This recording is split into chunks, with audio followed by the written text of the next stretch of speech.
What's up, Tricology family? Welcome back to another episode of the Tricology News Talk. And today we got some more news, updates, and announcements for you guys. So let's not waste time. Let's get straight into it. As you know, for this past week, a lot of things are going on. The Los Angeles Lakers are the new NBA champs. Yeah, they beat the Miami Heat. I'm not mad about that. But so they win that match, that series in Game 6 to end the series, and they dedicate that to Kobe. So that's one of for the Lakers. But the Heat will be back next season stronger than they ever. So can't wait for the next NBA season. So yeah. As for the past couple episodes, we've been talking about how the last remaining 2020 movies is going to go. Well, there are certain movies that have been go to the streaming platform, but we'll get to that soon. But I want to go to our first topic I want to discuss. So, Disney Plus has been out. It has a lot of subscribers, but some say they was failing on Disney Plus originals and other stuff. So, with the pandemic and stuff going on, and there's like no Disney movies coming out in theaters. So, and we don't know what's the possibility of how movie theaters is going to be in 2021. So, Disney executives put out that Disney Plus is going to be main focusing on streaming. So the biggest thing they have out for Disney Plus is of course like the Mandalorian. That was the biggest thing when Disney Plus came out, with everything from its fan base to the show and to Baby Yoda and everything. So they're trying to focus on streaming more to order to gain more. To put out more content and be able to get more viewers. So, as to my thoughts on that, so it got me thinking, like, with them focus on streaming, does this make a possibility that Black Widow might be coming to streaming? I don't want to jump into it yet. So, if it was me, I would suggest like Disney will put like their low budget movies and mid budget movies like on Disney Plus, and kind of save like the big budget ones like Black Widow and like all the other stuff, and save it like for theaters if they can much longer. Well, we don't know how long this pandemic is going to be. I don't know. We don't know how movie theaters is going to be closed. So it is a good strategy. But we're going to see how it's going to go. And even though that some say that Mulan towards Disney Plus on the premium access was good and a bad decision making from different point of views, but we're gonna see how that's gonna work on towards that. And speaking of streaming, I just talked about how the last remaining 22 movies is gonna go. Well, we have 3 movies that have gone to the streaming side and skipped the theatrical there. First, we're gonna talk about this big one is Soul, was supposed to come out in November, but Variety states the following: Pixar's Soul is skipping theaters and will debut exclusively on Disney Plus in time for Christmas on Christmas Day. The animated family film will launch on the streaming service on December 25th. And in international markets where Disney Plus is not available, Soul will be released theatrically on a yet determined date. Unlike Mulan, which will release on Disney Plus for an extra $30, Soul will be available to Disney Plus 60 million subscribers with no extra cost. So, I think that's a real good strategy and a real good idea. And I've been hearing a lot of views that it's the most best Pixar film to date.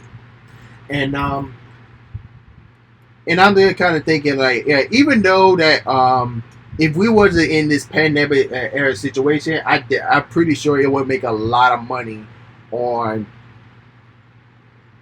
in the theaters. And so we're releasing it on Christmas on Disney Plus. Now that comes to a head-to-head with Wonder Woman 1984 to the theaters. But we'll get to that soon. But yeah, I think this is a good strategy.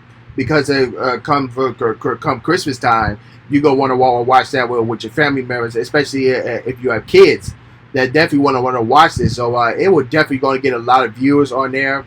and also like in around the national markets, those who do not have Disney Plus will still try to go to the theaters as possible as they can, just like they tried to do it for Tenet. So I think it's a good idea. So before we get to the other movies that moved to streaming, let's talk about Wonder Woman 1984 for a second. So like I mentioned, it's going head to head with Soul that's going to be coming out on Disney Plus. So with that in mind, can it still keep its December 25th? Some saying yes and some saying no. If there's a no, then there's three other scenarios that they could do it. So they can either stay with their with December 25th date, or they can either move it to February or June. So that's the two possible months that if they want to delay it again, if it's not going to be released on December 25th. So that's another scenario for Woman 1984. And there was another rumor saying that it might go to streaming as well on HBO Max. So like I said, it's just a rumor. It's not confirmed yet. So we still have to wait when we get to May, like in November. We still in October, but let's wait until like November and see what's gonna happen towards then. But moving on to our next other movie. So Gerald Butler's disaster film Greenland is going to be jumping from its theatrical release and with the PVOD. So Deadline report the following. Gerald Butler's action film Greenland, which was first told you was jumping from a theatrical release during the pandemic to a PVOD and even HBO Max and HBO, will become available in homes on December 18th at the price of $19.99 for a 48-hour rental period.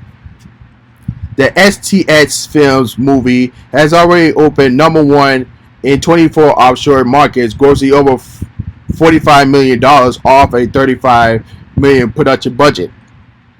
In most key territories, Greenland has bested Butler's previous hit, Angel Has Fallen. Greenland continues to roll out on the big screen and international markets. So, with that in mind, like I said before, well, when it comes to like the international box office, they're doing great, and not as great as the domestic is. So, it's still a win-win for that. So, it's going to probably be on PVOD for a couple of months before it hits the streaming on HBO and HBO Max respectively. So, I think that they're going good with that. So that's enough said about that. So our last movie we're going to talk about, and I'm really anticipated to see for a long time. So, and that's Coming to America 2. So we haven't heard any marketing stuff. We haven't seen any teaser trailer yet. But so it's gonna skip the more movie theaters and go to Amazon Prime. So let me read what Variety states the following. The long-anticipated sequel to Eddie Murphy's classic is in the process of being sold by distributor Paramount Pictures to Amazon Studios.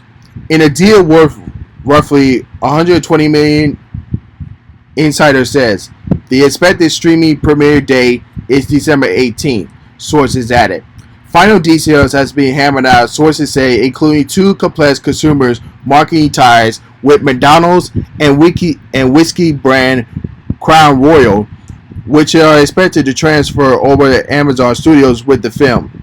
Murphy, who produced it, as well as stars with the film, has been given his blessing. So, I think this is a real good strategy to open this up on Amazon Prime and streaming. Not that it won't do good in the theaters, because back then it had 300 million worldwide back in the 80s, and that was the highest thing you could get. So I have no problem with this, because I definitely want to see this movie, and it'll be a shame if they have to move it, delay it to 2021. So Amazon put out a good marketing deal to to buy the movie and pay Eddie Murphy off of $1 million in order to stream it on Amazon. So I'm really excited for that. I can't wait for December 18th. So with those out of the way, we got one more last thing to talk about. So, and that is at AMC. So AMC theaters warn cash resources that they are in large depleted by any of 2020 if box office doesn't rebound. According to new statements from Amazon regarding its financial outlook moving ahead, that no unconcerned terms, things will look great. In fact, the company says that the current theatrical business trend do not improve, people will start actually buying tickets. Is actually cash resources will likely disappear by end of 2020 or early 2021. That doesn't sound good at all. So that means AMC is burning cash through, expecting the company just to bring enough to its offset as cost. AMC had blamed the resource state of films that part of the cause and concerns of looking at the rest of 2020. The company isn't happy with Cineworld has given up in closing its locations. So the AMC is trying their best to to stay open. And they even do this new strategy renting the theater for $99. So we got to see how. I want to see how that's going on with that. So there's other resources saying that Patty Jenkins is worried about more cinemas closing. We could lose movie theaters going forever. AMC will stay open regardless of Regal's closing. Credit groundbreaking deals with Universal as the reason. And speaking of Universal, we got two upcoming Universal movies like from Blumhouse, Freaky, and from Illumination's animation Chronicles 2. Those movies gonna have a 17-day deal window to open in theaters, and then after that, it's probably going to go to PVOD and after that. So after that, say studio has to be willing to take a hit for theaters to survive. Hashtag save your cinemas. Theaters urging people to write to politicians. This is as urgent as it gets.